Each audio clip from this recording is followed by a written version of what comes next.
নারীদের জন্য কোনো ক্ষতিকারক আমি দেখি না, কারণ তারা হয়তো আমাদের দেশে খেলতে পারবে না, বা তারা যেখানেই হবে আমাদের টিম তো পার্টিসিপেট করবেই। এটা তো অ্যাকচুয়ালি ম্যাটার অফ প্রাইড, এটা একটা গর্বের যে আমাদের এখানে এত বড় একটা আয়োজন হবে। আর যদি এটা না হয় তো অবশ্যই এটা তো আপনি সবার জন্যই তো একটা কষ্টকর ব্যাপার হবে। New Zealand, Australia, England, even India, তাদের গভর্নমেন্ট থেকে তাদের ভ্রমণের রেস্ট্রিকশন দিয়ে দিছে যে বাংলাদেশে এখন কেউ তোমরা যাবা না।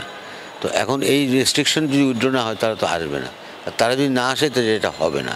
তো এটা যদি না হয় তো আমি মনে করি এটা তো অবশ্যই আমাদের জন্য একটা কষ্টকর ব্যাপার হবে, একটা দুঃখজনক ব্যাপার হবে। আমাদের যেই ওয়ার্ল্ড কাপটা হওয়ার কথা রয়েছে বাংলাদেশে, নারীদের যে টি-20 বিশ্বকাপটা, এই বিশ্বকাপটা আয়োজন আসলে এই মুহূর্তে কতটুকু শঙ্কার মুখে, এবং আপনি আসলে কেমন দেখেন যে আসলে নারীদের জন্য এই ওয়ার্ল্ড কাপে যদি বাংলাদেশ থেকে সরিয়ে নেওয়া হয় ততটুকু আসলে কতটুকু ক্ষতি বাংলাদেশ ক্রিকেটের জন্য, নারীদের জন্য? না, নারীদের জন্য কোনো ক্ষতিকারক আমি দেখি না, কারণ তারা হয়তো আমাদের দেশে খেলতে পারবে না, বা তারা যেখানেই হবে আমাদের টিম তো পার্টিসিপেট করবেই। এটা হলো একটা। আর দেশ হিসাবে বা ক্রিকেট বোর্ড হিসাবে এটা তো অ্যাকচুয়ালি ম্যাটার অফ প্রাইড, এটা একটা গর্বের যে আমাদের এখানে এত বড় একটা আয়োজন হবে। বা তারপরেও সব দেশে যখন কোনো এই আন্তর্জাতিক এই ইভেন্টগুলো হয়, একটা প্রাইমারি রিকোয়ারমেন্ট এলো যে দলগুলো যেগুলো আসবে তাদের safety and security, law and order. তো আমাদের এখন ল অ্যান্ড অর্ডার মোটামুটি ঠিক হয়ে আসতেছে, সবই ঠিক আছে, গভর্নমেন্টও হয়তো এটা সিকিউর করবে সবই।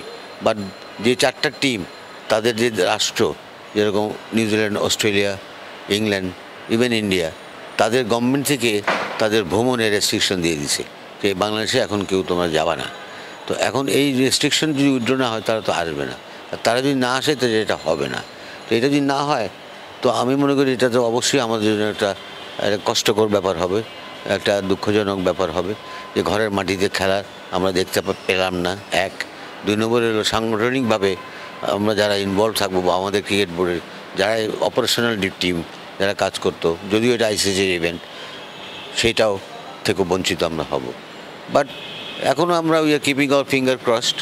দেখা যাক, 20 তারিখ পর্যন্ত লাস্ট ডেট আছে, যে আমাদের গভর্নমেন্ট, এখন যে ইন্টারিম গভর্নমেন্ট আছে, তারা নিষ্ঠার সঙ্গে তারা চেষ্টা করতেছেন, যে তাদের কাছে কথা বলেছেন, যে আশ্বস্ত করেছে যে উইল টেক কেয়ার, ওই গ্যারান্টিটা তারা দিবে। তো এখন আমাদের we have to wait and see যে কী হয় এটা। আর যদি এটা না হয় তো অবশ্যই এটা তো আপনি সবার জন্যই তো একটা কষ্টকর ব্যাপার হবে।